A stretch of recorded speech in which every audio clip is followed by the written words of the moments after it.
Welcome back to Just in Our Minds. So today we have two awesome individuals. We have Wes Young and Elijah Taylor. These guys have so many businesses they're working on. They're Renaissance man in the AI tech space.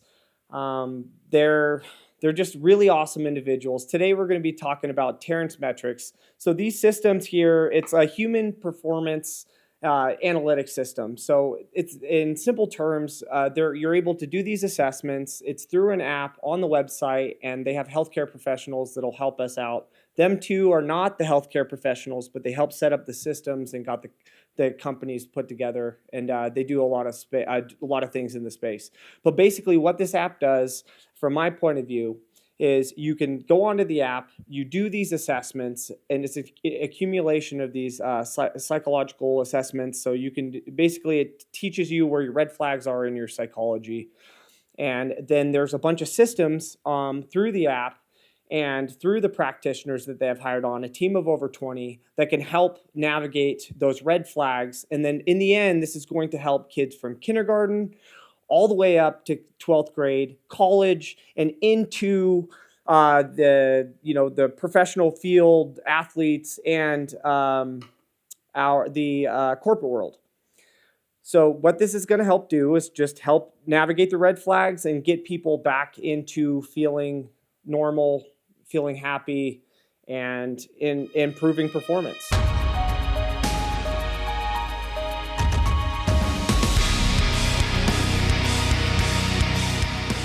So getting started, I'd like to hear some of your guys' background from your own words on where you guys got started coming into and before Terrace Metrics. Yeah. So Wes, what is your background? And I'll also do some fun stuff on the so professionally.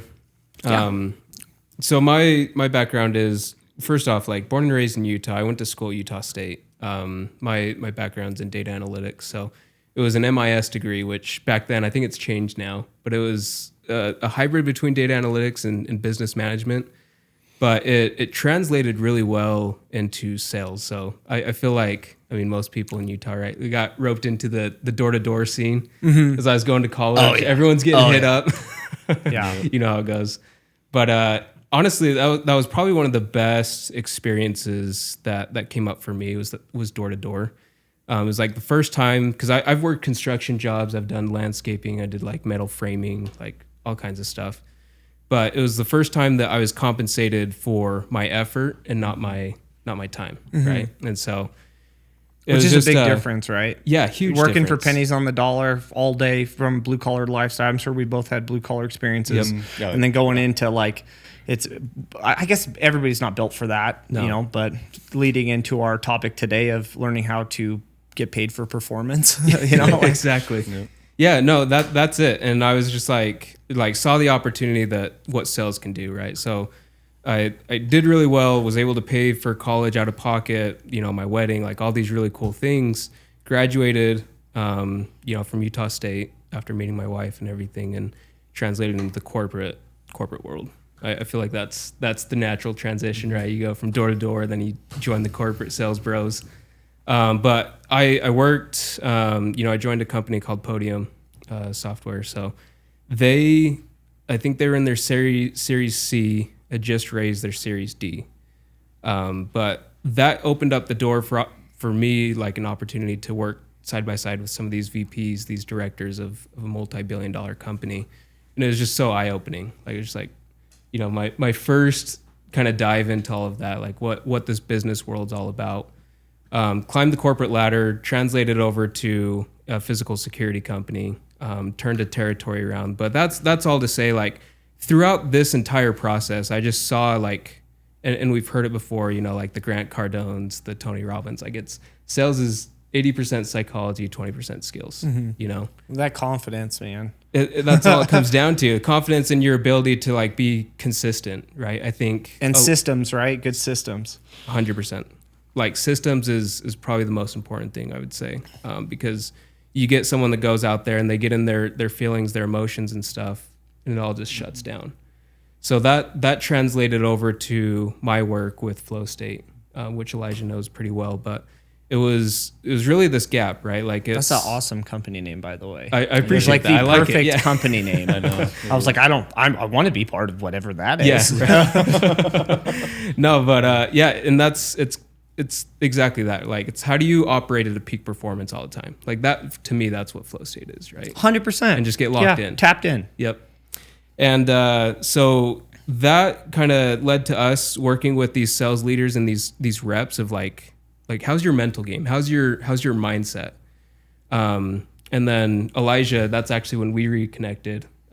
He helped me with some getting that stuff set up, but translated over to Terrace Metrics. So sorry that's long-winded, but No, that's great. That's what we're here for. yeah, it translated really well because like we're on this, and from my experience as well, like with the data background and all these numbers and stuff, it paints a story, right? Like these numbers do paint a story, and so it's like if one of the most important things is the mindset, is the mental game.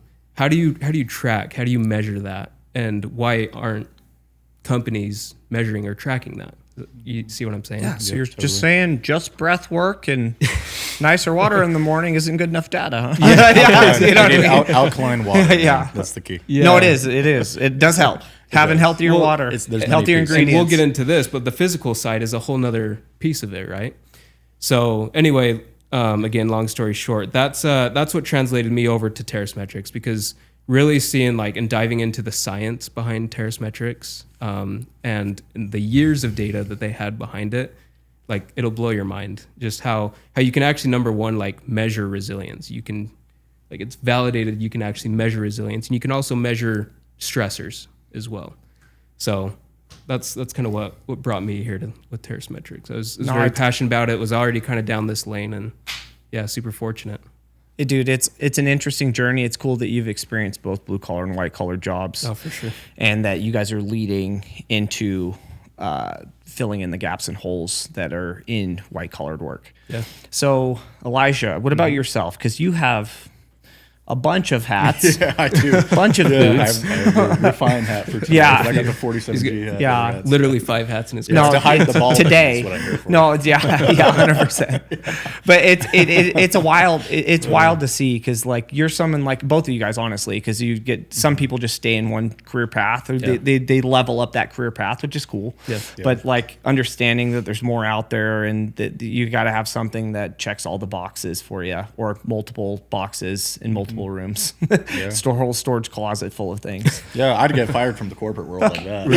I wouldn't survive. Yeah. I wouldn't work for Dude. me. Yeah, it's Yeah. No, 100%. your I've tried job a or couple get out of times. Yeah, it's not for me. And it's hard to listen and when some leaders are good at certain aspects of leading, but not be a whole leader. You know what I mean? Yeah. They don't have a total package. But Yeah, it's about being dynamic. So my background and real quick piece on this is, so Wes and I grew up together. Actually, we grew up in Eden, Utah. So Knocking at that heads.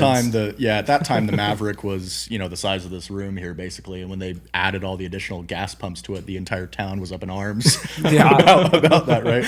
And so we grew up. growth. Yeah, we grew up really small town. But Eden was unique, where you had back in the day the Summit Partners there, this massive New York investment group, and then later on Reed Hastings bought Powder Mountain, which I grew up on Wolf Creek Drive and Powder Mountain Road. So while we were this small town community, we would have global and world leaders just randomly coming to our town. Jack Black was at the Valley Market one time because he was had some friends who was doing some snowboarding and skiing with, and so I have a buddy that just saw Post Malone up there. Yeah, exactly. So But Wes and I, so this is something I just want to give this guy credit to. I've worked with a lot of sales professionals in my life, a lot of marketers, anybody from a lot of different verticals. And the same reason why I believe in Terrace Metrics is why I'm partnered with Wes Young. And that's because he's a data-driven salesperson who it's not just about the gurus. It's not just about being eloquent and convincing you. It's if the data shows that this thing has measurable impact, whether it's a product, a service, or whatever that may be, that's the path he follows. So rarely in meetings does he actually talk in the meetings. He listens almost all the time. And so, but you just saw it right here firsthand. The moment he actually speaks, it's you could just tell. Yeah, well, he and knows it's what he's funny. talking about. I appreciate that first off, but people will tell you the story. If you just listen, people will tell you all their problems. You know what I mean? And so I think that's kind of a bad rep that sales reps have. And I think obviously like a downfall too. It's just And you can connect better because some people are just 100%. talking to get out their narrative or whatever that is, and that's hard too. You Yeah. probably actually care too. Some people don't care. yeah, except and for the people dollar want to amount. they want to be seen. You know, they want you to know that they see the problem. And they remember how they make you feel. That's a big one. There's a book called The Power of Story Brand Marketing that sort of became the hinge of me initially in marketing, and I'll get to my background in a second. But one of the things it talks about is how one of the problems inside of sales and professional systems is we think we're the main character as the salesperson or as the business owner. The reality is, especially if you're in like a service business or a sales or marketing arm like Wes and I are, ultimately your client is the main character. In this, it says they're the Luke Skywalker, you're the Obi-Wan or the Yoda. And I think you're Yoda and I'm Obi-Wan. That's what I I like would that make a analogy. claim We're to. gonna have to use that more. Yeah, so it's really about love like, those references yeah, too. Yeah, exactly. What is ultimately for me like this isn't just business. This is life and leadership. Is ego to the side. You're not the main character. Your stewardship and who you're trying to help is the main character. And if you can just solve a problem instead of like just trying to position yourself and rally all about yourself and what you're good at, that's where value sticks. Is truly solving a problem and helping somebody else feel like that main character. So for me, I honestly I wouldn't be sitting here if it wasn't for leaders. So the reason I believe in Terrace Metrics, this program and profile, is I kind of grew up seeing bad systems. So parents divorced when I was 5, lived in and out of women's shelters till I was about 13 years old. I have, family members in and out of prison, family who've died from substance use disorder. I get it, brother. Yeah, I know you get it. So, and I mean, my cousin Josh is one of the most like pillars of resilience in this, where he's been through and seen that kind of stuff. Oh in yeah, our he's family. played on all fields in Yeah, that exactly. That's Josh Good Berkman, dude. the People's Yeah. Warrior. Like that's like an example of legend in the UFC world, Exactly. or So- and in the Utah world. yeah. And so it's guys like that. It's guys like Wes when I was a kid. It's guys like the refined guys, Carson Malin, Cody. These people who the only reason I was able to crawl out of the adversity that I went through as a kid is because of my friends, because of leaders. So professionally, back in 2017, so my father had passed away. I was put in the shoes of being a caretaker, and out of necessity, a job opened up marketing for a law firm. And so at one point, my main interest was medicine and like kinesiology and a little bit of the LCSW route and mental health and how does your physical well-being translate into your mental well-being. But out of necessity, I had to take care of family, and it just was what it was. So I was fortunate enough to be linked up with a guy named Zenick Bishop, and he's Congressman Rob Bishop's son. So another example of a leader in my life who, like, it's that when the dots connect and you look back in time, you're like, wow, like, whether it's God or the universe or whatever you call it, I was blessed to be where I am. So that gave me exposure into the government world and systematic world of how does systems correlate to a family right at home and the food that's on their table or not on their table. He helped me get a gig working for Senator Orrin Hatch. Orrin Hatch at that time was fourth in line technically in hierarchy to be president of the United States. He was the most senior Republican in the Republican Party in Senate. So he'd been in office 43 years. He passed more bills into office than any senator in United States history, including the Anti-Discrimination Act of HIV and AIDS. And he was a true statesman. So why I bring up that piece is because, we lived in such a very cohesive time and a very just a lot of infighting inside of society back in 2016 to 2018. And Hatch was this 6-foot+ white Christian dude who one of his claim to fame was the HIV Discrimination Act. So saving the lives of millions of people who were part of the like gay community or part of the LGBT community. Even though that wasn't necessarily his community, he saved millions of lives. So that became a springboard. I got a couple more marketing gigs, still with law firms. I then translated myself into the addiction recovery community, and I was marketing 2 different addiction clinics specifically. At that time, Utah had the Medicaid TAM bill, which was a locked-in 2-year Medicaid program for any homeless population or substance abuse population. And my mission in life in my young 20s was to solve homelessness and solve addiction. That was like it. So this is where things got complicated, is you learn when you work in those systems, and there's a lot of great leaders inside of our state and inside the country, but you find a lot of these clinics still rely on the guru methodology. AA itself, the success rate last time I checked is like 5%. It's so hard because I feel like if you don't eat pizza, Don't just sit there and talk about pizza all day. Yeah, exactly. And I agree. Now I'm trying to be careful because AA was something that helped family of mine, and I get it. Like there's a balance. There was one doctor named Dr. Rick Visser I worked with who he gave me a really interesting piece of data where he said there's not necessarily a correlation between modalities and success rate inside of the substance abuse clinics, and this was back in 2018, 2019. He said, but there is very clear data that correlates between the client's belief that the system will help them and their success rate. So what does that mean? If you believe AA is the best for you, it probably is. If you believe jiu-jitsu is the best for you, it probably is. If you believe this, so the key is that belief. So I'm going to fast forward a few years because after kind of picking up a lot of experience in government and marketing and failing here and doing really well there and all these things, I jumped into private consulting. I lived in England for a couple of years, and I have a good friend of mine who's connected to this company, Terrace Metrics. And I met the founder, Dr. Rich Gilman, probably 2 years ago. And when I met Dr. Gilman and went through his data, and I don't profess to be anywhere close to where Wes is on the data side, but what I was aware of the problem with gurus who were just churning and burning to make money off of insurance plans, and they had horrible success rates. But when I saw Dr. Gilman's data and things like, what is it, like 82% increase in workplace satisfaction overall. Right. And so I was like, wow, like we found a bona fide PhD global leader in resiliency science, not just somebody who your mom and dad told you about or your church leader, whoever it is, but somebody that all the white papers he has out of Cincinnati and Oxford in the UK show the true evidence he has behind this technology. And that's also with his other co-founder, Dr. Kate Chard. She actually also a PhD, but she helped co-author CPT, so cognitive processing therapy, which is one of only 2 therapies allowed in the Department of War and veteran associations in the country. So this kind of ties back to like when I say my background is, I'm only in these shoes because of leaders and friends. And so I feel like we found a true leader and a friend in Dr. Gilman and in Terrace Metrics. I needed a sales guy who was not just a door knocker and not just going to be a smooth talker.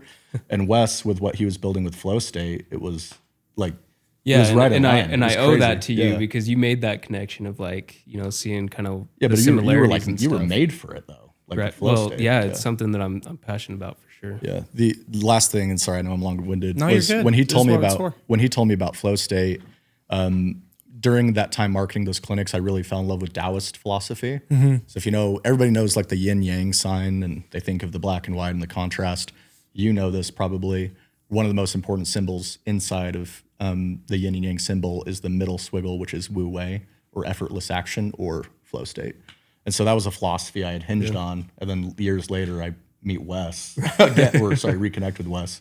You and learn ever about Flow State? Yeah, I know. That's why I love Yeah. the idea of Taoism too, and the yin yang, because it's not like when people separate it, it's like the yin and yang. It's like no, it's all one thing, and then the flow state's in the middle. You need the dark and the light, Yeah. and I think that's the internal external work of life, and people hyperfixate on one without the other, and that's where I think something like your guys' company is going to be huge. For both sides of the fence, because for one, you have the data, and then you also have in real life tangible things you guys are going to be able to offer people to be able to handle through an app. Or are you guys going to be doing like seminar meetup type things, or like online? So Dr. Gilman's already been doing workshops across the world. So like example, we have the American Academy of Warsaw is a client of ours, right?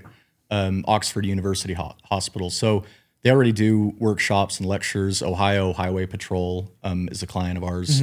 So we're helping EMS, first responders, schools. We've done some safety ones here Because before. I thought we talked about that on the Zoom we had. Yep, exactly. So the plan is they've been in a B2B model for a long time. So really just how to help organizations. But what we've noticed from the market, and this is with Wes's help too, is there's a demand to give access to this tool immediately to the family members right at home. That doesn't require them being tied to a workplace. Yeah, there's so much red tape in politics that when it comes to business or these schools, right? So it's like, well, how do we go around that? How do we navigate that?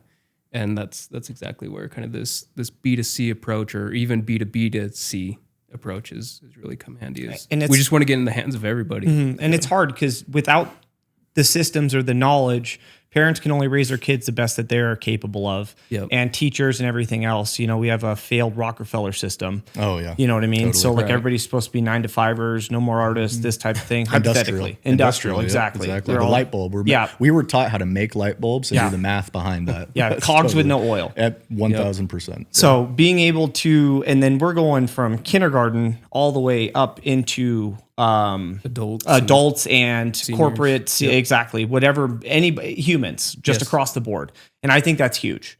What are some of the, and we'll get into more of the metrics of the company itself, but like, what are some of the, going from the different types of jobs that because there's probably like 100 jobs between the three of us, four of us.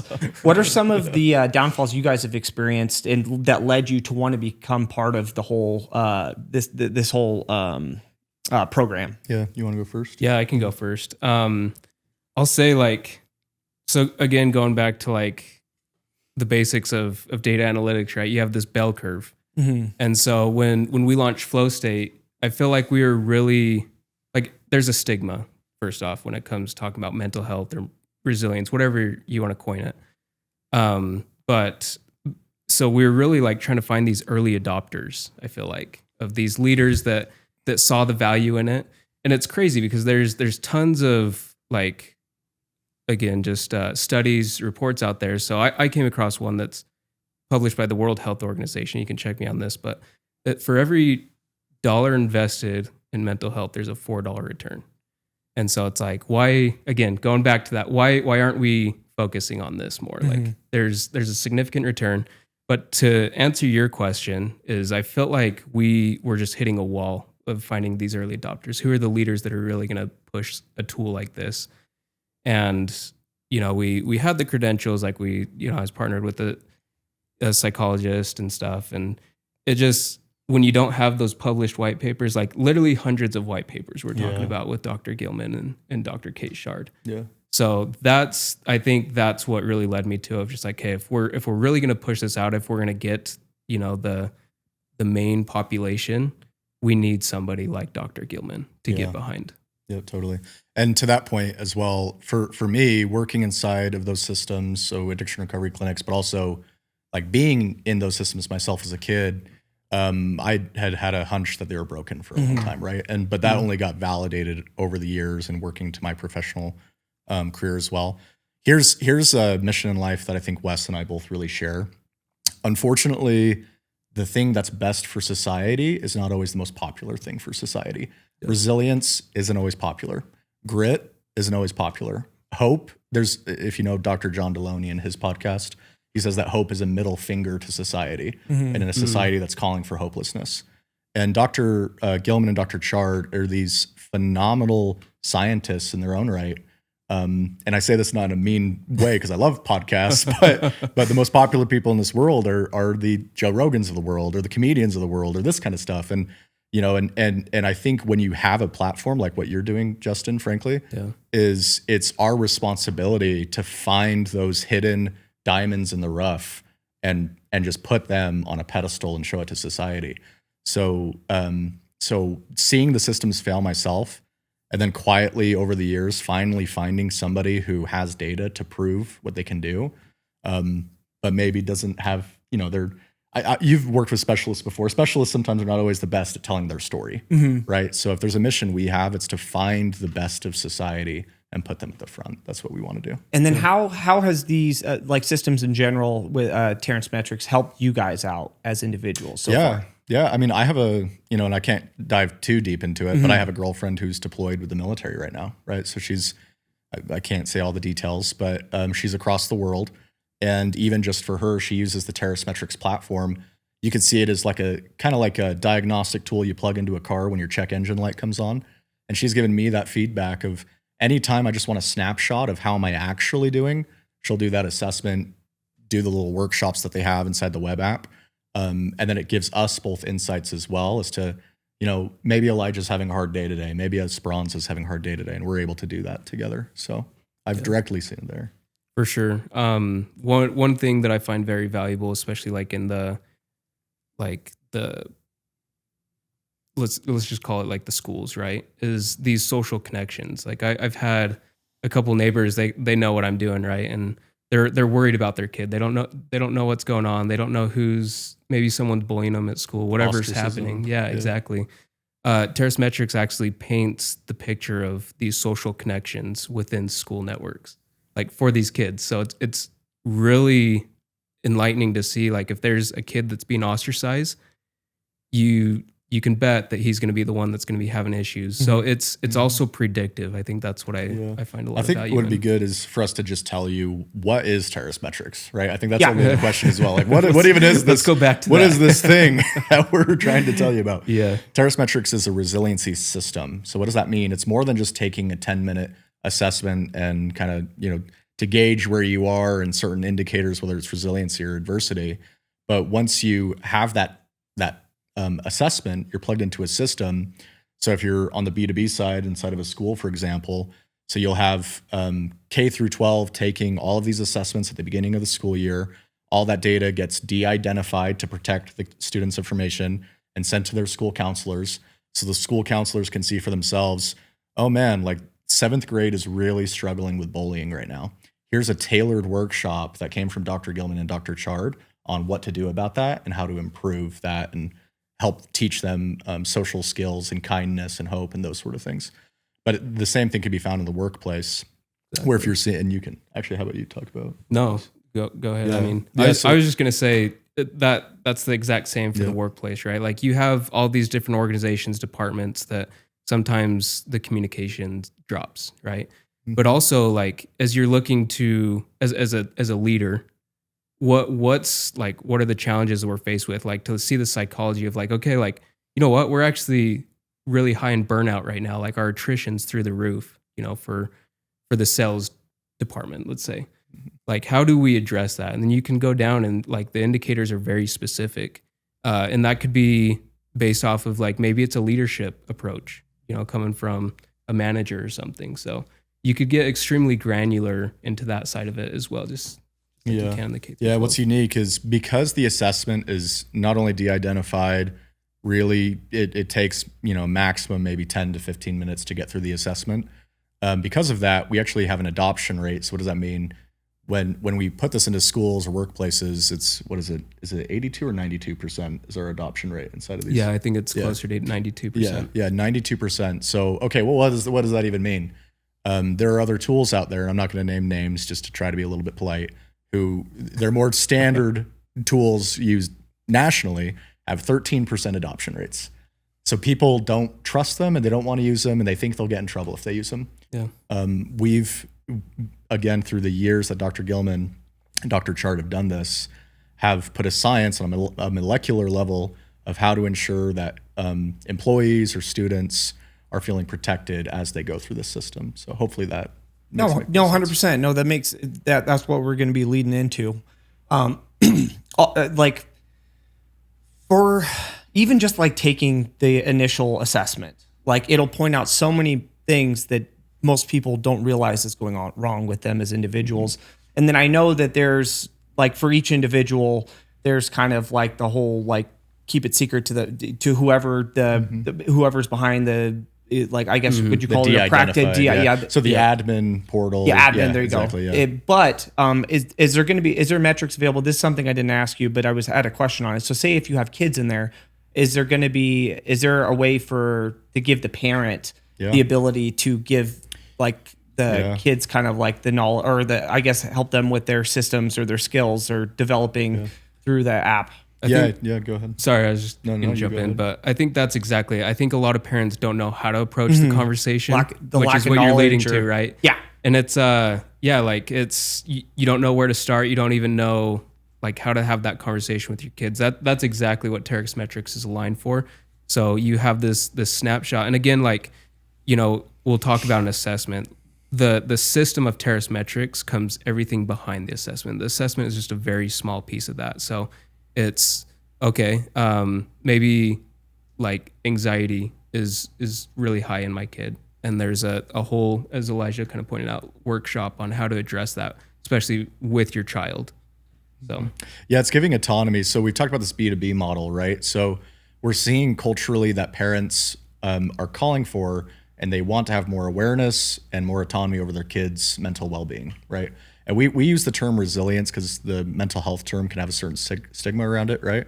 So moving our model to this B2C does that for the parents. So instead of, Wes has a couple of kids, for example, instead of his school counselor knowing all these things, and yes, he can get reports and he can talk about it, Wes will have right in the palm of his hands access to, hey, here's how my kids scored this month.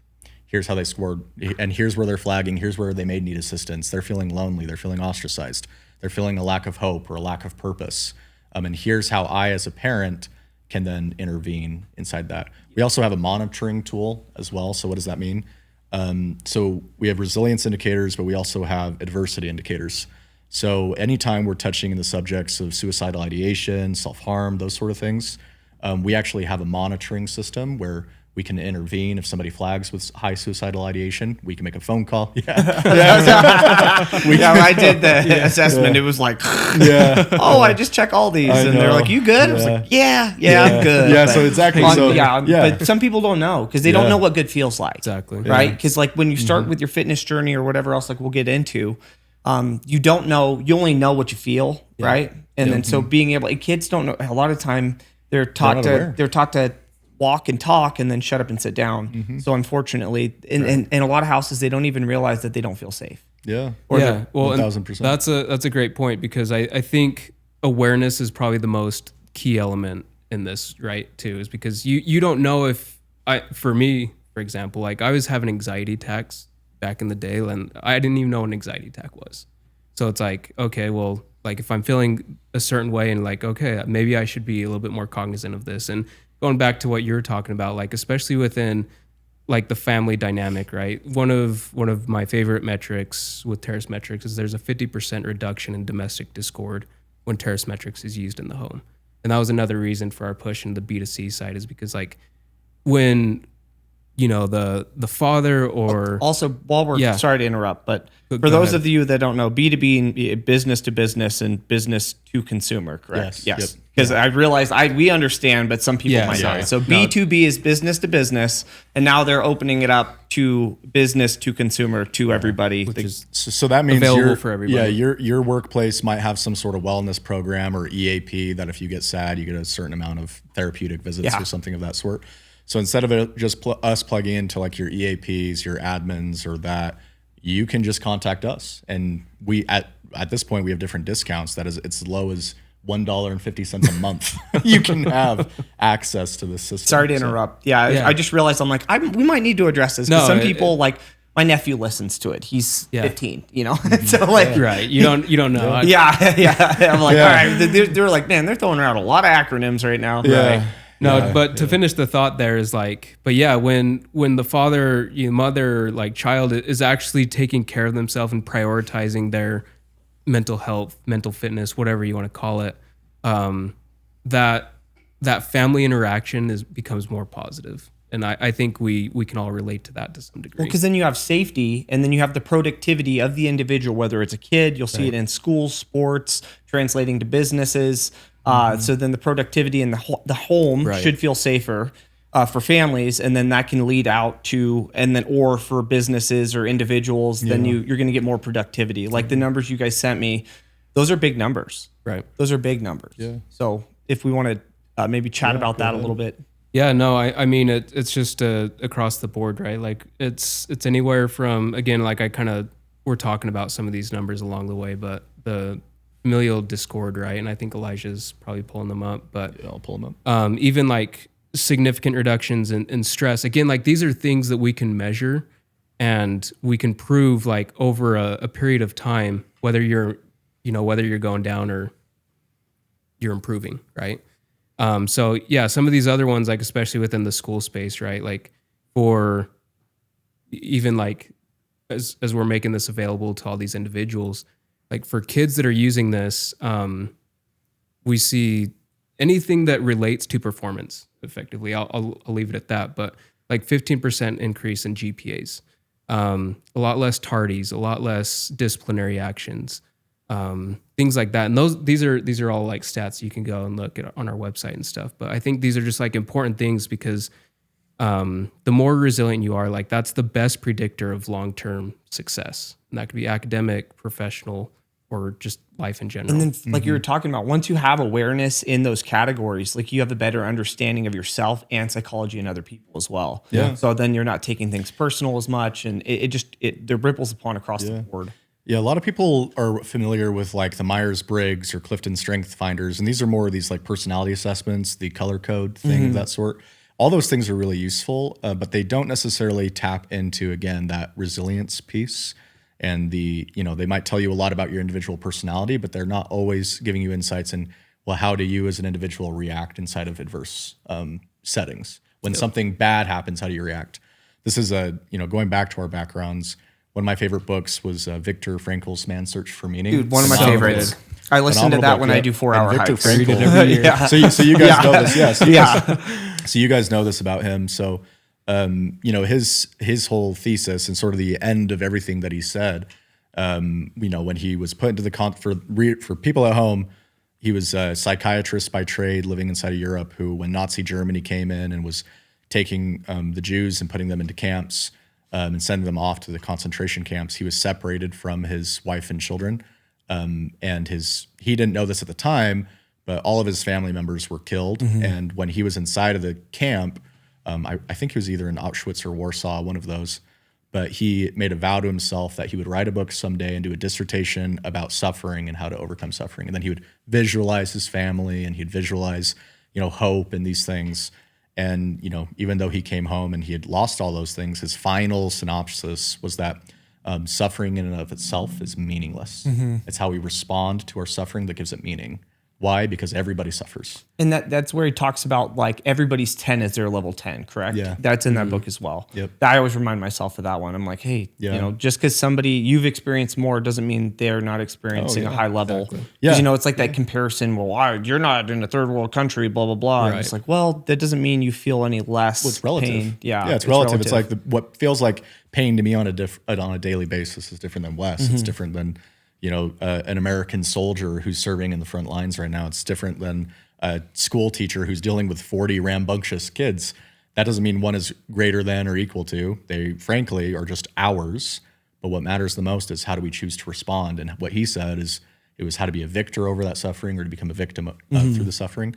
And so Terrace Metrics, in a lot of ways, is synopsis with that. But instead of just understanding it from a kind of a psychoanalytic standpoint, we have an assessment and a tool we can put in your hands right now that you can start having awareness around that. And that's a problem with our culture too right now is like they're so good now at identifying the issue, but they don't have a system to fix it. Yeah. Yep. And Dr. Gilman always says this. I love it, but it's like we're really good at admiring a problem. Yeah. We'll paint the picture. Man, look at all my suffering. Now I have the most beautiful suffering ever. I've seen 20-year-olds or 20-something-year-olds with tattoos of the chemical composition of their issue. Oh yeah, this is for anxiety, and I'm like, interesting. what are you doing for it other than the tattoo? And they're like, oh, reminding yourself of it every day. Yeah, exactly. So they identify with the problem, but they don't solve the problem. So that's interesting. super. I've never heard when that I seen trend. that, I've never heard that trend before. Yeah, I didn't know. I seen two. On my arm. I've seen 2 or 3 people, but you know what I mean. It's it's very similar. It becomes so. It's like I got a skull because I'm tough. I do. I'm Elijah. Exactly. Yeah. You know what I mean? It's that. I'm gonna make a shameless plug. So I do a little bit of writing as well, and one of those the writing that I have it's an essay called Harsh Soil, and it talks a bit about resilience and suffering. And one of the notes that I have on this is that we shouldn't romanticize suffering. We shouldn't romanticize the pain in our life. And that's not me trying to say, and I got families and nieces, and I know people who suffer inside my own family, and I love them. And we need to romanticize hope. We need to romanticize grit. We need to romanticize friendship and camaraderie and stewardship and fellowship. So if you're going to tattoo something on your arm, do your mom's name or your dad's name. Exactly. It was just wild because I'm like, because I asked them, I'm like, is this a normal thing? And they were like, she was like, yeah, she has this over here. She's like, I have ADHD, so I have dopamine tattooed right here. And I'm like, wild. Yeah. And I want to say this too to some of the viewers at home. So because a lot of you are going to end up taking the assessment, and you might, when you take it, be like, oh, this didn't really tell me anything or wasn't that great. Most of the products out there right now are going to exacerbate your suffering. We had one guy, he was a finance guy for JP Morgan, big bearded dude now. He, Harley guy, tough as nails, family man, very successful in the community. You know who I'm talking about. And he took the assessment, and by the end he got, I think, a 78, and it put him on a scale that said satisfactory or almost optimal. And he looked at me and he's like, well, this didn't tell me anything was wrong with me. So I feel like it needs a call to action. It needs to tell me something to do. And I was like, well, actually, we're also trying to give you a little bit of reassurance. Like, things aren't as bad as you think they are. And I think a lot of kids need to hear that. I think a lot of people in the workplace need to hear that. A lot of people feel like they're on fire, and in reality, you're actually doing better than you think. So for some of you at home, you're going to take the assessment. We always want and love feedback, but you might be surprised that you're doing better than you think. So Yeah. It's a validation factor, right? yeah, exactly. Yeah. So- And then there are people too that like, I'll put Like myself you. in that one. Yeah, in that category where I'm like, do I just ignore it really well? And there are things that I'm like, oh, I need to readdress this because I'm I'm really good at external reps, but not always the internal reps. And it took me until I'm 37. So it took me until the last 5 years to really I always talk about EQ, but develop and have the awareness to be like, no, the world ain't triggering you. Something you are triggering or things are happening. What are those things and how do you replace them with something healthier? Because we're pleasure monkeys. We need patterns. And we don't realize that those are what surround us or have created, our family helped create us, or, because you could have a dad with real autism and then you develop the patterns, or people that don't have, you develop the patterns over time. That doesn't mean you necessarily have the thing constantly, or like by, or like you wouldn't be, what's the term I'm looking for? You wouldn't be, anyways, basically what I'm trying to say is like, sometimes people, like the family, what is that? What is apparently my words aren't working anymore. Hereditary. They call it neurogenetics. Yeah, neurogenetics. Exactly. Neurogenetics. There we go. That was the word I was looking for. Or the two words. I can't believe I term. found that word. Yeah, way to go. He pulled it out. my See, and boot, he was dude. like, hold on, I got that one. It's way in there. Yeah, there we go. I got a snake in my boot. Neurogenetic. So the other one too is just like, this is the kind of stuff that helps people break the mold, right? You have this conveyor belt of trauma that's passed down generation to generation. Yeah. Generational trauma. And it's a real thing, but it doesn't have to be your identity. Yeah. And these are the steps that people can take to break these. Yeah. It ends with you. Yeah. you So, know? and we You want can, to be, if you choose It to. can. yeah. So I want to make a little disclaimer here. Terrace Metrics is its own thing. And then obviously Wes and I are entitled to our own individual beliefs, right? So there's a thing called ACEs, or the ACEs score. So it's your adverse childhood experiences score. And you could correct me if I'm wrong back here, but I believe the highest score you can get in ACEs is a 9. And so this really short little assessment you can take, it's like, okay, did you witness abuse in the home? Did you witness, whatever adversities they are? And if you're a 9, then you're like 80% more likely to be at risk of chronic health issues later in your life, such as cancer or obesity, diabetes, heart failure, et cetera. And I've always had complicated feelings about that because I'm like, man, you created an entire exam just trying to pin it in somebody's, because I scored an 8 in mine. So, and some days I probably score a 9. So Right. I was like, you're trying to make me think that's just my future is chronic illness. This Like, is your box. Yeah. In my personal belief is we can de-identify with our trauma. We can see trauma is not something on the inside of us, but something that's on the outside. And what I like about what you guys have set up is it's a topographical map to help navigate your journey rather than just being like, this is your journey and these are all your complications. Yeah. This is your big lion that's scary and running towards you. But because I see it now, I'm like, oh, you have GPS coordinates from my first navigational spot. Like, so you're helping them get across the journey instead of just seeing that Grand Canyon theory of, well, that's the version I'm supposed to be, but I'm over here with all this trauma and yada, yada, yada. Yeah. Yeah, and that's exactly it. Like, we're trying to meet people where they're at, which is what you're alluding to. And this is something that we're also like working on and refining every single day. But how do we make that more personalized? Because there's like every path is going to be different, for every single individual. Mm-hmm. And I think we're really good at that right now, is not just giving you like, okay, so you're here, so this is how to get to point B. Like, because that path's going to be different for everybody. And I think that's why even just seeing from a long-term perspective or over a period of time, how maybe it's like seasonal, something that you navigate. You're aware of that now, and maybe some tools. Yeah, kids take it at the beginning of every semester. Workplaces, they do it, I think, every month they encourage. Keep me honest there. But we've taken the B quarterly. Yeah, the B2C model. When we first released it, we were like, okay, they can have access to it every month or every 2 weeks. We've changed that. You can take the assessment every single day if you want to.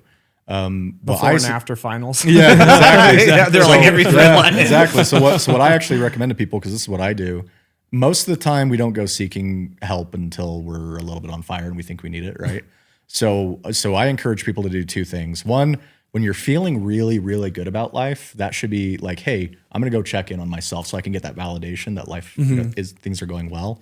And then also when the adversity does come, take it then as well. When you're feeling like finals are coming, or your girlfriend broke up with you, whatever bad news you got at work, whatever's happening, take it then too. So you'll see either A, here's the action steps I can take to improve the outcome, or B, well, maybe it's not as bad as I think. 100%. And then it's hard too, because a lot of us, what do? We fall on the ears of individuals that might not be equipped and have the skills and navigation tools to help us. Yeah. Right. Because I've got to be careful, but sometimes I know therapists, I know psychologists, I know that some people that in their own house, they're crumbling. Oh yeah. And then their metrics, like their systems aren't good. Yeah. They have this degree that they got from school, but that doesn't translate. You see it a lot with our just westernized healthcare system across the board. EMS, that's why we serve EMS and first responders. I mean, the highest turnover rate, at least it's one of the highest turnover rates right now, is nursing, right? Inside of acute care centers or ICUs or emergency systems, it's nurse turnovers like that.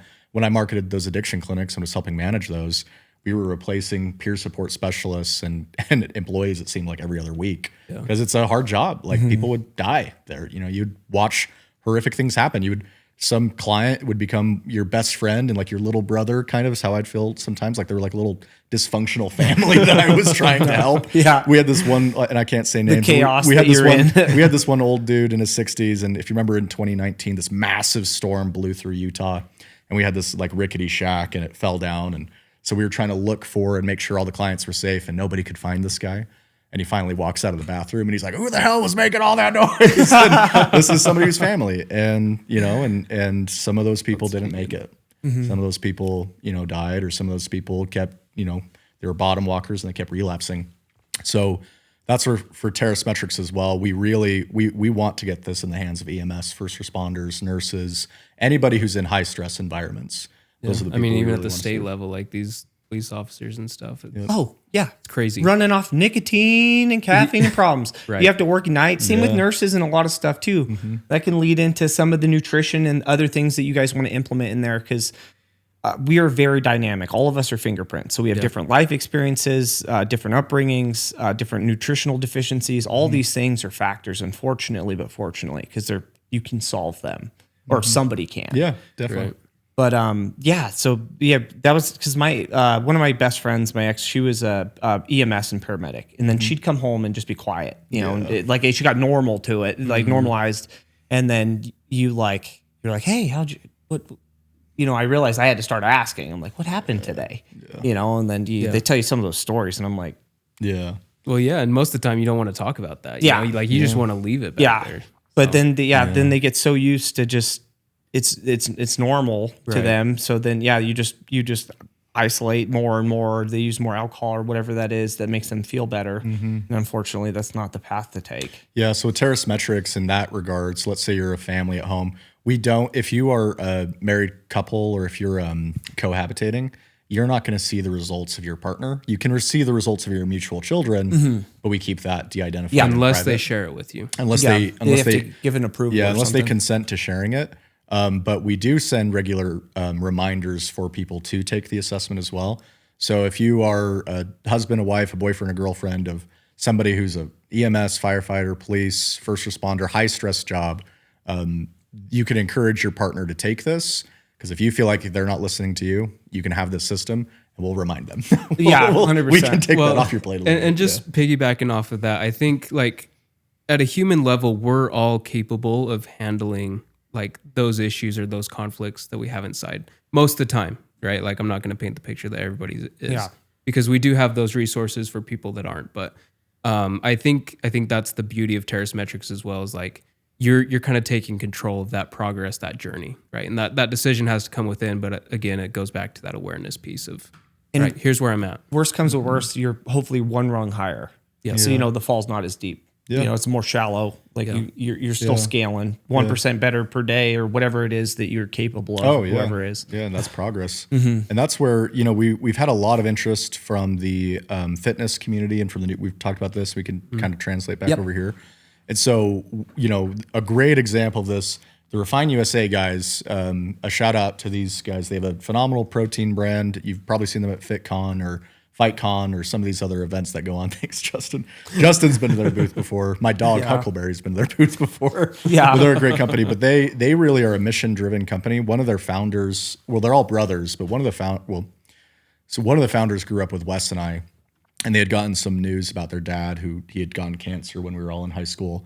And this kid came to high school that day. He played football with us. And so rough day, like terrible news. His father was a firefighter, so it was esophageal cancer. Gets to school, sits down at the lunch tables crying, and I don't know if you were there, but I remember this. And he was like, I'm going to become a radiation therapist. I'm going to fight cancer someday. And now that's what he does at, I believe it's either McCady Hospital or Davis Hospital. And ironically, one of the partners we both work with, he actually treated and helped save that guy's wife later in life. Oh, that's and his dad did live. And so this was a springboard for their company, where this isn't just a money-making thing for them. They want people to become educated and proactive about their health, so that way they can prevent things like cancer, diabetes, etc. They have great ingredients, solid ingredients, like even just their protein here. There's no harsh ingredients in there, no fillers, and they actually have enzymes and probiotics built into the protein powder, which is huge. That's something that, you could have you could have too much protein. It's hard on your kidneys and a bunch of other stuff. Yeah, they're really adamant about they just want to create the best products. They're even trying to work with the right manufacturers or manufacture it themselves, because they're very picky about that specific piece. Yeah, that cross contamination, all that stuff in factories is wild. But we had an epiphany the other day that we were like, man, like from the physical side and the cognitive side, it's all one thing. Mind and body is your brain is an organ. It's all one thing. So what you eat, how you sleep, how you rest. Justin was giving me advice on the way over here today about my posture, about all kinds of. He's been doing really good on the internal reps, so we got to get the external match. Exactly. His nervous system is too calm right now. Well, it's because I had these 2 back surgeries, and so I got this chronic pain. But you need people like Justin, who are the physical coaches, who can coincide with the behavioral health and the mental coaches, the resiliency coaches. Right. And so we had this idea with this company, but it could really be, we want to implement this to whomever we can, because of the champions we have inside of fitness, like yourself and like Refine. Imagine we're placing a QR code in all these, and there's a family plan, resiliency plan that comes with your protein. So as you're rebuilding your body, or as you're trying to keep yourself healthy, you're also checking in with yourself mentally as well. Yeah, and we've seen a lot of interest with this. I mean, we've had boxing organizations. The World Boxing Organization. Yeah, is that going to fight? That fight going to happen again soon? So they've rescheduled the fight, and then there's another fight in September. So, okay. Yeah. But anyway, like it's a great fit. There was the big UFC fight that just happened. I'm trying to remember his name. I know Izzy fought against Izzy lost to. Yeah. So. Pfeiffer. Yes, thank you. Joe Pfeiffer. Joe Pfeiffer. That's wild. At the end of it, but I don't know. Same upbringing type of deal, Exactly. I don't know if he caught it, but he's like, a couple weeks ago, I almost took my life. Like these guys, no matter like how successful they are, like there's just so much pressure on them. Even with Izzy too. Exactly, man. The idea of getting to that mountain and realize that it didn't give you the feeling you're hoping for, right? Yeah, and that can be a hard reality. It's like the identification of a thing or whatever that is, and then that thing's not there. Yeah. Olympians go through this. Conor McGregor, double champ. You see that? I was like, I mean, it would be fun to experience that, but that's a hefty dragon to try to chase around. 100%. And so, I think that's where our interest lies as well, like with these world boxing organizations, and then also like fitness centers, right? Like your mind quits before the body does. Like I think all of us in the room understand that. But I know that there's a lot of gyms that are suffering. There's a lot of turnover happening. Yeah. If you could have insight into like the geographical psychology of like what are some of the classes other than like, you know, your traditional spin classes, like what are some coaching that we can do off the back end of the data that we're gathering through a tool like this that could be helpful. Another feather in the cap of a random thing Elijah's done is I used to manage Gold's gyms inside of Southeast Idaho. I wasn't that good at it, but anyway, I did. Building some buff potatoes out there. Exactly. So they were like open carry gyms. It was awesome. But anyway, so and I bring that up because there's such a the sales culture as a whole.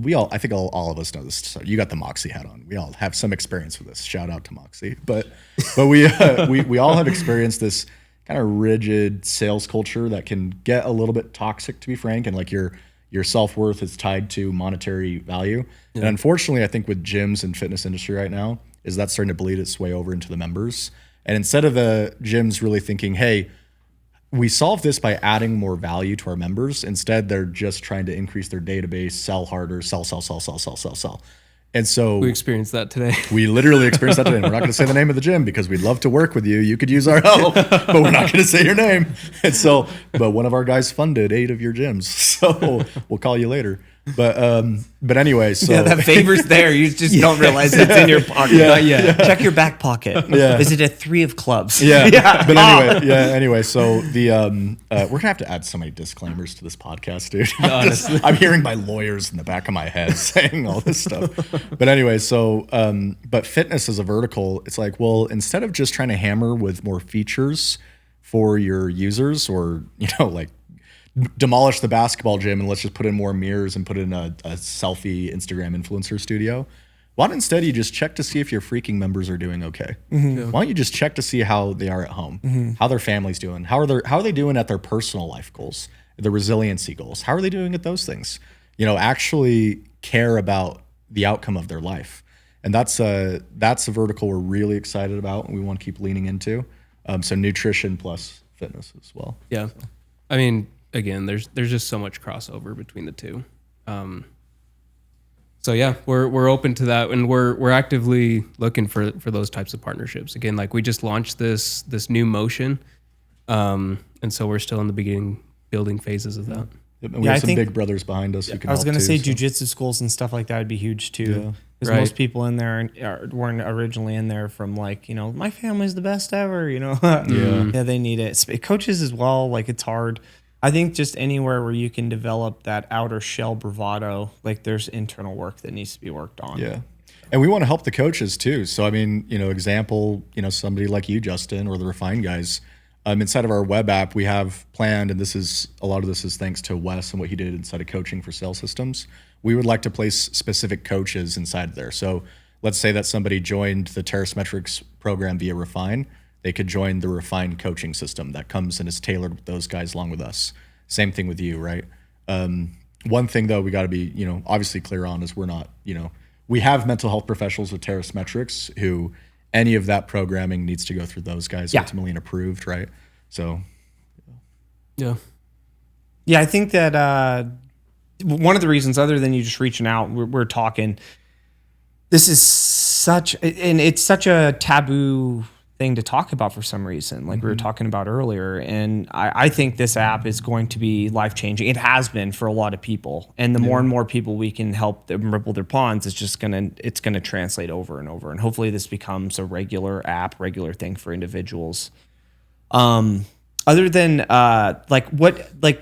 just to get back on some of the metrics on how it's helped individuals, so these percentages, for you guys personally, how since being on the system, how have you noticed more of your guys' own personal awareness, so we can have a little bit more? Yeah, for me, it's actually, again, it goes back to that awareness. I use the term or think about the term resilience every day now. Right. It's embedded inside of me. The first time I heard the term resilience, I was living in England, and there was a leader inside this organization I was part of who brought out this study and this huge training he had, and it was that. It was actually a study about children who have alcoholic parents. And he said that while some of them, there's some struggles they'll have in life, there's actually a large population who it's shown that having that early in your life actually can build resilience and lead to lifelong success. And so that was the first time I ever heard it. And then when I really got to know Dr. Gilman, got to know the program, I mean, there's probably not a day that goes by where, let's say, my girlfriend and I have a little argument, or or if something goes wrong in business, I'm not checking in with myself about, okay, this is temporary. I can bounce back through this. I don't have to identify with my suffering. This is just another, I can get through this. So personally, it's almost my entire, as a business consultant, it's changed just how I approach marketing, consulting, and business and adversity that hits us. So, well, and I think that's also the beauty, right? Like you start to think about this more.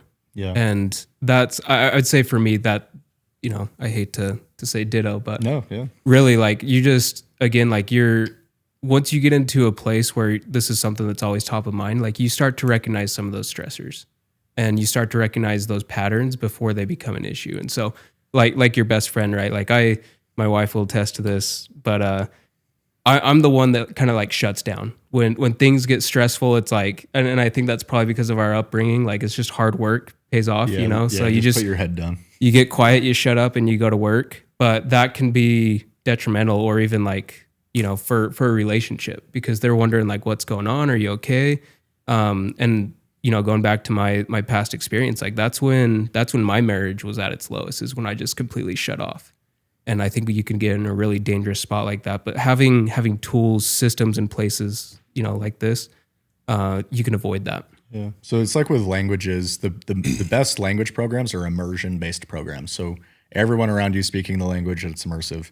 That's what Terrace Metrics, I think, has done for us, in my opinion, is we're immersed inside of this. And so we have seen those benefits. I mean, Wes is probably, sorry, everybody, breaking news, probably one of my favorite business partners I've ever had in my life. And I think a big part of it is because we're in this and we have to fight through it and we have to, get through this. And not afraid to do the work too. Not afraid. That's a big thing with business partners. Yeah, but and we can have the hard conversations. We could do the work. We can pivot when needed. We encourage each other. And I would attest that Terrace Metrics and Flow State's been a big part of that. So we want to see that for, this isn't, again, just for the MS first responders or fitness. I'd love to see every business consultant or any entrepreneur have a program like this in their that's hands. a big thing too, is like this whole grind culture. And I talk about it on many podcasts. It's like you have this grinding material you run out, but if you can step into a flow state and learn how to flow through your day, you're not grinding the material any lower. It's okay to grind, but if you're constantly just grinding, because I tried the whole less sleep, more caffeine, more work hours, and it can be depressing. No, recovery, man. Yeah, there's no recovery. It's all of it. Yeah, I call it R&R. So it's rest, recovery, and resilience is what I would say. Just throw that on there too. No, that's great. I love that. Yeah, and then, sorry, go ahead. Oh, sorry. I was just going to say, like, also, I think people try to completely eliminate, like, the stressors in their life. Like, I don't want any more anxiety. I don't want any more, like, depression or whatever that is. Like, that's the human element, right? Like, we all experience that to a certain degree. And Terrace Metrics, like, the science shows that with resilience, no matter the adversity, you can overcome that. So I think, again, that's just it. I like what you said, Elijah, but just as you start to talk about this more, like it becomes like even within your family, natural conversation. Yeah. It turns into like an open window, right? Yep. So then you can walk through the emotion or like you see that, like we were talking about awareness of the trigger at the beginning. You have more skills necessary and more awareness to be able to navigate rather than shut down or go into 1-year-old patterns. If you don't mind, help me look this up. So there's a study, and maybe this was the World Health when you talked about, but it shows that the claim is that resiliency is the number one indicator of lifelong success. You know this one? Yeah. Yeah. Do you mind look that up and help us find that? And so that's really pull it up, Travis. Yeah, it's interesting. It's interesting because even from a marketing perspective, we have an SEO team, we have a digital team. We do the research. Resilience intent-wise, not a lot of people are doing necessarily research like a Google search of how to become more resilient or how this. So the key to having a market distribution success inside of this is educating and awareness. So becoming thought leaders inside of this space. But do you mind? Yeah. So Angela Duckworth's grit research, studies on grit, which is perseverance and passion, found that this form of resilience predicted GPA, military retention at West Point, and long-term success more accurately than intelligence. Yeah, and by the way, Dr. Gilman's a veteran too, so he experienced that himself firsthand. So this is what we want for the world, and it doesn't matter what life you're in or where you are, whether you're somebody who's just coming out of homelessness and addiction, or you're somebody who's at the top level of PhD in academics in Cambridge, or wherever you are in that spectrum, somewhere in between, our call is for a more resilient world. That's what we want. And we believe, and our claim with the science we have backing us in the studies, is that we have the system and the formula to get you there. 100%, dude. I love it. I love each and every second of this. This is much needed for a lot of individuals. I know me personally, I'm going to take a lot more time to dedicate to. Because another thing too is like, just stop fucking making excuses. Because I'm like, oh, well, I got this, and this. You're the one that chose your fucking hats to wear, you know? Realistically, so just choose the one that you need for the day. And for me too, I'm the same thing. The other day, I was like, after Saturday, like we said, there's some alcohol in our life sometimes. I woke up and I was like super stressed because I might drink like once a month now. And I'm like, stayed up late. I don't remember when I went to bed type of deal, you know, but then that lion's chasing you that day. And that's when I'm like, I need to pick up the app. I need to go in there. There's systems there to help me. You know, other than and our claim isn't again, I'm so against the guru world, like entirely. there's a lot of them. At the end of the day, we're all just my ultimate opinion of people is all of us are just kind of a bunch of goofballs on this big rock trying to figure it all out. But we're one human family, right? And we want people's feedback. You know, when you utilize our assessment, the refined guys helped us. They said they're funny. They're like a redneck family. So they were like, well, you used a lot of big words inside that. So we didn't really understand what you meant. And so they were the ones who came up with you should do the analogy on the check engine light. That'll really help translate this better. So if you have feedback, if anybody watching this has feedback of, you know, we think Terrace Metrics would speak better to the nursing community by doing it this way. Give that to us as well. Like, you know, we have the science, we have the formulas, but we could use a little bit of makeup. I think we acknowledge that. For sure. No, 100%. The analogies and everything, just so it's better, easier absorbed. You don't have somebody just look in here and like, ostracism inside of it. What does this mean over here? Pull it up, Travis. Exactly. Call him Travis. What does this mean? You're going to need an assistant at all times. You don't need your chat assistant on top of this here too. And that's in our pipeline too. That's in our pipeline as well as so AI is on the back end of what we do to help with the programming piece. But we do want to have a front end portion of it where we're actually educating you on terminology as you go through. But, you know, again, that's, you know, we want to educate the world on resilience. Yeah, that's the beauty of AI, right? Like everyone's using AI, but how do you actually make it useful? Prompt it and properly. I think that there's real world application inside something like this. And it takes the ego of an individual out of it a lot of the time. That's one thing I do like about AI is like, it's not like, well, I have 14 years experience from this and this is the only way I can learn, blah, blah, blah, blah, blah. Because I think that gets in the way a lot of ways. And for sure. Two things can be true. And AI, there's a lot of studies coming out right now about, what's it called? It's AI dysphoria, I think is the name, where essentially, can you help me look this up? So it's essentially people will be using AI as their own mental health counselor, and all it does is affirm things for them that are ultimately unhealthy. There's a term to this that they're starting. AI psychosis. AI psychosis, yeah. So for a lot of you moms and dads, and I've been guilty of this too sometimes, like if I'm in the middle of a fight or an argument and I don't have time to figure it out, like I'll, you know, AI help me say this to this client of mine. That's why I always say, I'm like, from a perspective of a really high level psychologist. Yeah, but there's danger in that. It's all about the prompt. There's danger in that because no bullshit. Give me no bullshit. These LLMs they're only as good as their what their database is. So with ChatGPT, it's primarily Reddit. And how much would you trust Reddit with your kid's mental health? Yep. I've seen these Reddit platforms. Yeah. I wouldn't be doing that. No. Gemini pulls from Google and there's some things, but so on the AI piece, yes, AI is great, but AI is only as good as the data it has. So we're being very methodical about integrating our formulas and our data into AI so it's properly trained. And 360 degrees, right? You guys are always collecting data from different areas to make sure that you're giving the best product to individuals. And then you do have the healthcare practitioners on top of that too that are masters of their space. Yeah, they're actually good at it. Yeah, like, good dude too. Wes and I are just friends. We're friends with these guys. We're a lot of things to these guys, but we wear a lot of hats for them. But we do have the people, the true professionals in place who won't just be giving you Reddit advice. No, 100%. I love, dude. I'm really excited for this. Yeah, it's not just because I I pulled in and I have every error code. I know. All right, how's this car running? Exactly. You're like, whoa. Yeah. There's something exciting about that for some people, though. When you see every light's on, you're like, I'm still going. Yeah, that's how I was It's not like, giving me problems yet. Yeah. because I've been through a couple different therapists, and when they meet me and whatnot, and they hear what I do, they're like, and then I do some sort of assessment for them. They're like, well, that doesn't make sense. You seem so upbeat. And I was like, I got the Robin Williams, like the, Oh, yeah. sometimes, totally. and it's not even that I feel like that all the time. But then again, too, the things that helped me get out of the way of that was learning the professional side of things and building systems. Right. And the whole Or like, building a blueprint, I guess. Yeah. yeah, exactly. And I just want to reiterate what you were saying a little bit earlier. Like we want to build like a mentally resilient, but like mentally tough generation. Like I think we're all looking for that. And I think there's a lot of things in this world right now that are kind of pushing kids or even us as adults like the other way.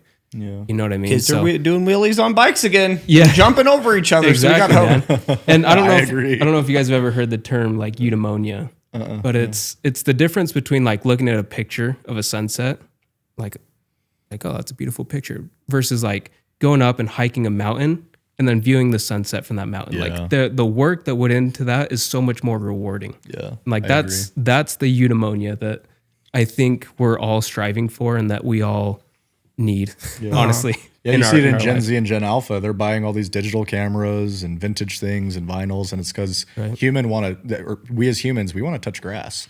And to be frank, I mean, you're 31, 32. 31. I'm 30. You're 37. Mm-hmm. We were the OG Game Boy kids who, like Well, and then- we got fed all the computers and we were the guinea pigs. And the They truth see is, what happens. Well, It's the like truth, the cigarette culture. yeah, the truth is, the technology world has done a lot of great for us, and it's failed us in the mental resilience space. Yeah. Like I said, unfortunately, but fortunately, we need both two sides of things. But hopefully, I'm hoping the kids go back around to just being barefoot in the grass. Yeah. And that's why our assessment, we're not trying to get people, so we've had a lot of consultants come in. It's like, oh, you can gamify and make it more sticky this way or do this. And there's always this hesitancy with us of like, well, we really just want people to live their lives.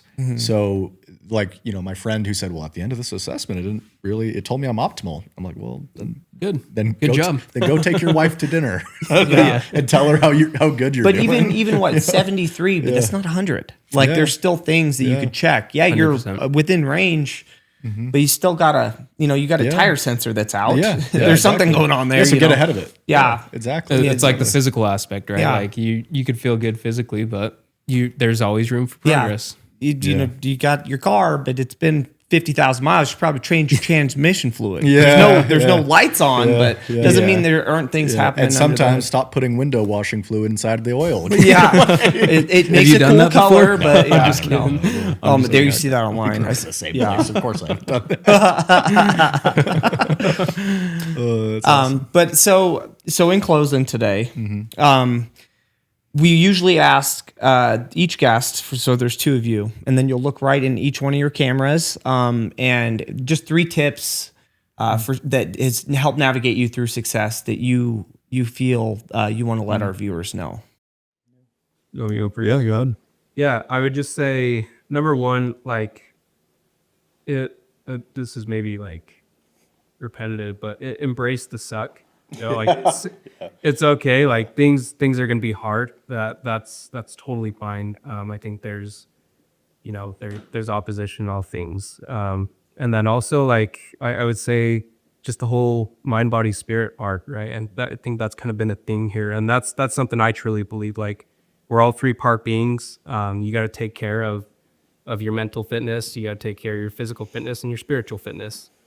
And then lastly is just like enjoy the ride, man. It's there's so many things to worry about, to complain about. You could you go watch the news, feel like like you go see your grandparents, they're always just like, oh no, it's like world's coming to an end and stuff. So it's like like just focus on you, just really laser in on what can improve your life, what can improve your relationships, and get the most out of like what we're all here for. Like I love the analogy of like we really are just a bunch of people sitting on a rock You know, big old spaceship. So those would be my three. Awesome, cool. Mine would be, I think, first and foremost is never give up hope. That's like first and foremost of all things. If suffering is the baseline of life, then don't give up hope. And I think we always live in this culture, and kids do this. It's inevitable somebody wants to be a rebel. So you have this urge to, be a rebel against your parents, your church, your business, or whatever it is. If you want to be, in my opinion, true rebellion is hope. All of society calls for dismay, giving up, victimhood. Going back to the Star Wars analogy, why do you think Episode 4 was A New Hope? The rebels were about hope. So if you want to make it, for me, the ultimate success in my life, that's advice my father gave me when I was 13, which was never give up hope for better times. So that'd be that's my ultimate call and the hill that I'll die on. Right. You got to believe in yourself, believe in God, or believe in a purpose. Yeah, and so if I were to do the two others, the second one is have friends who want the best have friends who want the very best for the very best version of you. So what does that mean? You have a lot of friends who love you, but they'd love to just drink with you on the weekends, destroy your life, and negligently take you down a path you don't want to go through. I'm lucky because I have guys like Wes. I have guys like Justin and the refined guys. So you surround yourself with friends who want the best for you in your life, period, and don't settle for less than that. And then the third one I'd say is to piggyback off of you, man, this is supposed to be fun. There's a reason why Deion Sanders was one of the greatest defensive players of all time, and it's because he had the most fun. Mm-hmm. So in sports, in life, in relationships, in family, like if you're not having fun, what are you doing? So that's what I'd say. Where can they find you guys for business or personal pages? Yeah, so if you want to find me, I have a lot of hats I wear. So we'll focus, resiliencyforyou.com is our B2C model for Terrace Metrics. TerraceMetrics.org is our B2B model. If you want to contact me individually, I also have a group called Black Star Syndicate. I also have ElijahJames.co, which is just writing that I do. I need one of those Space Cowboy. Yeah, I'll get you. I even wore this hat for you today. Yeah. So that's a whole other thing. Yeah, sorry. Yeah, that's a whole other thing. We'll talk about it at a different time. And I'll let you talk about WeGTM and that too. So our partnership has kind of brought us to WeGTM. So it's go-to-market strategy for a lot of these startups and stuff, and it's a lot more than that. Like Elijah's a wizard when it comes to like the marketing, branding, anything like that. He literally looks like a wizard. You're an executor, dude. We're the we really are. That's why we mesh so well, right? Like he's a little bit more of like this free spirit, really good at building these just genuine relationships, and we kind of blend that together of like my systems, process, and different things like that. So WeG2M2.com. Then I don't know, man. I feel like I need to get my socials up. Do flow state, man. Keeps bugging me, but yeah, and then also a flow state. You go to myflowstate.io. We could catch us there. So awesome. Thank you guys so much for being here and everything you guys do. It's a for joy. having us. Oh yeah, of course. This is Anytime. so cool. We'll be back. Yeah, 100%. I try to make it fun, but we'll get questions out. But it's also not like, welcome back to the Channel 3 News. Yeah, we're gonna go through you this. You have the Anchorman mustache. Yeah, though. I do. Yeah. Welcome, San Diego. Awesome. But yeah, in closing, just remember, grass is only going to be green where you water it, and the journey is the destination. Enjoy the journey, like we were saying today, and reach out if you need help. Get out of your minds and into your hearts. Have a great day, everybody. thank you guys. Thank you.